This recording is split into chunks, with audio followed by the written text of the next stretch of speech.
Tomb Raider, Mr and Mrs Smith, Salt లాంటి సినిమాల్లోని miss ఆంజెలినా జోలీని చూసినప్పుడు ఆమె ఎంత బలమైన యాక్షన్ హీరోనో మనందరికీ తెలుసు. పురుష హీరోలతో సమానంగా మహిళలు కూడా యాక్షన్ సినిమాల్లో బలంగా ఉండగలరని ఆమె చేసి చూపించారు. ఆమె చాలామంది మహిళలకు ధైర్యం, ఆత్మవిశ్వాసానికి ప్రేరణగా నిలిచారు.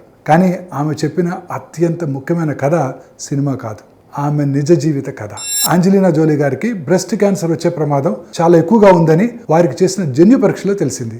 అందుకే ఆమె ముందుగానే 2 బ్రెస్ట్లు తీయించేసుకున్నారు. ఆమె తన శరీరంపై ఉన్న ఆ శస్త్రచికిత్స మచ్చలను కూడా దాచలేదు. వాటిని చూపించి ఒక విషయం స్పష్టంగా చెప్పారు. మాస్టెక్టమీ అంటే బ్రెస్ట్ రిమూవల్ అనేది శిక్ష కాదు, స్త్రీత్వం పోవడం కాదు, జీవితాన్ని కాపాడుకునే ఒక ముఖ్యమైన నిర్ణయం అని. మన దేశంలో ఇంకా కూడా బ్రెస్ట్ శస్త్రచికిత్స మచ్చల గురించి మాట్లాడటానికి చాలా సంకోచం ఉంటుంది. కానీ ఆరోగ్యానికి ఎలాంటి సిగ్గు ఉండకూడదు. మహిళలు తమ శరీరంలో ఏమైనా మార్పులు గమనిస్తే దాచుకోకుండా వారి దగ్గరలో ఉన్న డాక్టర్కి చూపించాలి.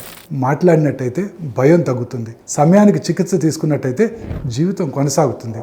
చికిత్సను ఎంచుకోవడం అంటే స్త్రీత్వాన్ని కోల్పోవడం కాదు, జీవితాన్ని ఎంచుకోవడమే.